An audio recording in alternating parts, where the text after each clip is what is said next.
Hi guys. இப்போ நம்ம நின்றுக்கிட்டு இருக்க இடம் எதுன்னு பார்த்தீங்கன்னா, சிங்கப்பூரில் டூத் ரிலிக் டெம்பிள். டூத் ரிலிக் டெம்பிள்ங்கிறது புத்திஸ்ட் கலாச்சாரத்தில் ரொம்ப முக்கியமானது. இது சில நாடுகளில் முக்கியமான இடங்களில் இருக்கும். அதே மாதிரி ஸ்ரீலங்கா டூத் ரிலிக் டெம்பிளில் இருந்துட்டு இங்கே சிங்கப்பூர் டூத் ரிலிக் டெம்பிளுக்கு ஒரு பரிசு கொடுத்துருக்குறாங்க. ஸ்ரீலங்காவிலேருந்து சிங்கப்பூருக்கு அதை கப்பலில் தான் கொண்டு வந்திருக்காங்க. அதை பற்றி தான் இப்போ பார்க்க போகிறோம். அந்த பரிசு என்னன்னு பார்த்தீங்கன்னா, அது ஒரு பொருளோ நகையோ கிடையாது. இந்த ஒரு மரம் தாங்க. இந்த மரத்தோட பேரு நாகமரம். இந்த மரம் வந்து ஏன் புத்திஸ்ட் கலாச்சாரத்துல இவ்வளோ முக்கியமானதா இருக்கு? இந்த மரத்துல வேற என்ன சிறப்புகள் இருக்கு? அப்படிங்கிறதெல்லாம் நம்ம பார்க்க போறோம். இந்த இடம் சிங்கப்பூர்ல சைனா டவுன்ல இருக்குங்க. சைனா டவுன்லேருந்து தஞ்சங் பாகன் நடந்து வர்ற வழியில இத நீங்க பார்க்கலாம். இங்க உள்ள டூத் ரிலிக் டெம்பிள் அப்படிங்கிற இடத்துல ஒரு மொத்தம் 4 மரம் நட்டுருக்காங்க. அதுக்கு எந்த அளவுக்கு பராமரிப்பு, பாதுகாப்பு பண்ணியிருக்காங்கங்கிறத பார்க்கலாம். அத வச்சே இது எவ்வளோ முக்கியமான மரம் அப்படிங்கிறதையும் நம்ம தெரிஞ்சுக்கலாம்.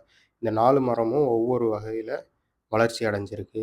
சில மரங்களோட பட்டைகள் இளமையாவும், சில மரங்கள்ல பேர்ந்து வர்ற அளவுக்கு முதிர்ச்சியாவும் இருக்கிறத அருகில போனோம்னா நம்ம பார்க்க முடியும். இந்த மரத்தோட இலை கொழுந்துகள் பிங்க் நிறத்தில மிகவும் அழகா இருக்கும். அதே மாரி சீசன் மாறும்போதும் இதோட நிறம் மாறும். இந்த மரத்துக்கு இன்னொரு பேர் இருக்கு. நாகலிங்க மரம். அதாவது இதில பூக்கக்கூடிய பூக்கள் வந்து அந்த லிங்க வடிவத்தில இருக்குமாம். அது இன்னும் இதில பூக்க ஆரம்பிக்கல. அதனால நம்ம ஊர்ல சிவன் கோயில்லயே அதிகமா இந்த மரத்த பார்க்க முடியும். சிவனுக்கு உகந்த மரமாவும் இது சொல்லப்படுது. புத்த மரபுல வாழ்ந்த மெய்ட்டிரியா புத்தர் அப்படிங்கிறவருக்கு இது வந்து உகந்த மரமாவும், அவரோட அதிகம் தொடர்புடைய மரமாவும் இருக்கிறதால, இது புத்த மதத்தில அதிகமா போற்றப்படும் மரமா இருக்கு. இந்த மரத்தோட பட்டை, பூ, காய் எல்லாம் மருத்துவ குணம் கொண்டதா சொல்லப்படுது. இருந்தாலும் மருத்துவ பரிந்துரை இல்லாம எடுத்துக்கக்கூடாது.